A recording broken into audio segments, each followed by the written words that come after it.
वैसे अब हम आपको सत्ता का तीसरा क्लेश दिखाते हैं, जिसकी लोकेशन आज यूपी के अलीगढ़ में थी, जबकि कल इस क्लेश से जुड़े कुछ शब्द बाढ़ राजस्थान के बांसवाड़ा से चलाए गए थे। यह सियासी तीर चलाने का काम किया है प्रधानमंत्री नरेंद्र मोदी ने और टारगेट है कांग्रेस। पीएम मोदी ने अपने बयान में मुस्लिम और मंगलसूत्र वाले जो कीवर्ड्स इस्तेमाल किए हैं, उसे लेकर सत्ता का नया क्लेश छिड़ा हुआ है। कल प्रधानमंत्री ने जो कुछ राजस्थान के बांसवाड़ा से कहा था, आज उसी सियासी वेब सीरीज के कुछ नए एपिसोड यूपी के अलीगढ़ में रिलीज किए गए और पीएम के आज वाले बयान पर भी सत्ता के नए नए शोले भड़क गए। प्रधानमंत्री मोदी ने आज कहा, अगर कांग्रेस और इंडिया गठबंधन सत्ता में आया तो लोगों की संपत्ति मुसलमानों में बांट देगी, माताओं बहनों के मंगलसूत्र बेच देगी, माताओं बहनों का गोल्ड छीन लिया जाएगा, हिंदुओं की संपत्ति का सर्वे कराया जाएगा और कांग्रेस की अर्बन नक्सल वाली ये सोच देश के लिए बहुत ज्यादा खतरनाक है। हम सबसे पहले आपको प्रधानमंत्री मोदी के बयान पर एक 100 सेकंड की रील दिखाते हैं। कांग्रेस ने अपने मैनिफेस्टो में जो कहा है वो चिंताजनक है, गंभीर है। उन्होंने कहा है कि अगर कांग्रेस की सरकार बनेगी तो हर एक की प्रॉपर्टी का सर्वे किया जाएगा, हमारी बहनों के पास सोना कितना है उसकी जांच की जाएगी, उसका हिसाब लगाया जाएगा, हमारे आदिवासी परिवारों में चांदी होती है, सिल्वर कितना है उसका हिसाब लगाया जाएगा। इतना ही नहीं, आगे क्या कहा है, ये जो गोल्ड है बहनों का और जो संपत्ति है ये सबको समान रूप से वितरित कर दी जाएगी। क्या ये आपको मंजूर है? क्या उस संपत्ति को मेरी माताओं बहनों की जिंदगी में सोना वो सिर्फ शो करने के लिए नहीं होता है, उसके स्वाभिमान से जुड़ा हुआ है। उसका मंगलसूत्र वो एक सोने का कीमत का मुद्दा नहीं है, उसके जीवन के सपनों से जुड़ा हुआ है। तुम उसे छीनने की बात कर रहे हो अपने मैनिफेस्टो में। गोल्ड ले लेंगे, सबको वितरित कर देंगे। और पहले जब उनकी सरकार थी उन्होंने कहा था कि देश की संपत्ति पर पहला अधिकार मुसलमानों का है।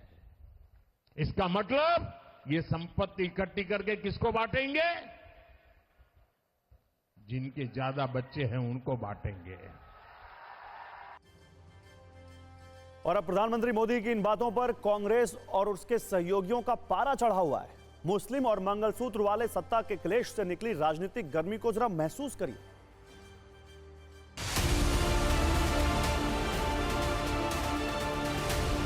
यही जो आदमी अपनी हिम्मत खो लेता है और जिसके पास बोलने के लिए कुछ मुद्दे नहीं हैं तो ऐसी चीजें लाते हैं।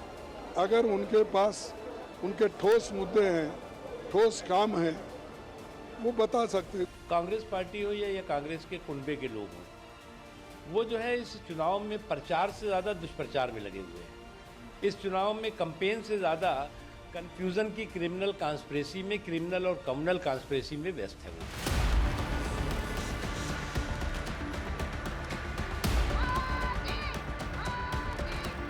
This is quite unfortunate. He is lying everything. He is misquoting, entirely misquoting the Congress manifesto. That is why we decided to send the manifesto from all over India to PMO.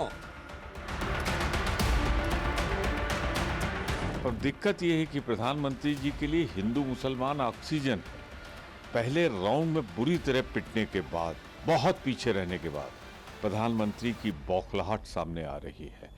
वो मेरी चुनौती स्वीकार करें या तो वो line बताएं घोषणा पत्र की, वरना देश से क्षमा मांगे। मनमोहन सिंह ने कहा था कि संसाधनों पर पहला हक माइनॉरिटी का है। अल्पसंख्यक को आगे बढ़ाने की बात करते हैं। हमारी पार्टी मुस्लिमों की पार्टी है। जब गरीबों के, दलितों के, पिछड़ों के, महिलाओं के हकों को माइनॉरिटी को देने की बात की थी, जब कहाँ सो गए थे ये लोग। किस प्रकार से देश को मुस्लिमीकरण करने का काम इन्होंने किया है।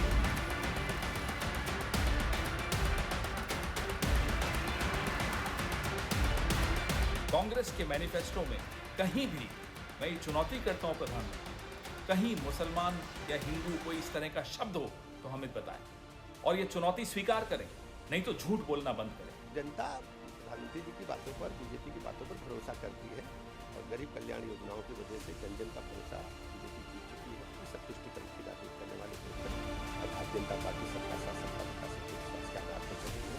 परिणाम बीजेपी के पक्ष में।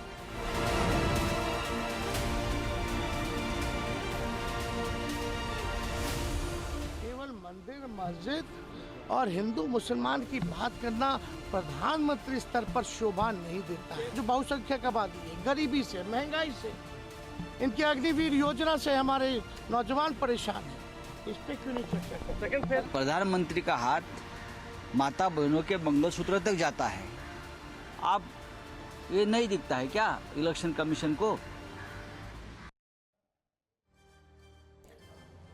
वैसे पीएम ने बांसवाड़ा और अलीगढ़ की रैली में पूर्व प्रधानमंत्री डॉक्टर मनमोहन सिंह के 18 साल पुराने जिस बयान का जिक्र किया और कांग्रेस के मैनिफेस्टो पर प्रहार किया, उसकी भी एक छोटी सी हाईलाइट आपको दिखाते हैं। We will have to devise innovative plans to ensure that minorities, particularly the Muslim minority, are empowered to share equitably in the fruits of development. They must have the first claim on our resource.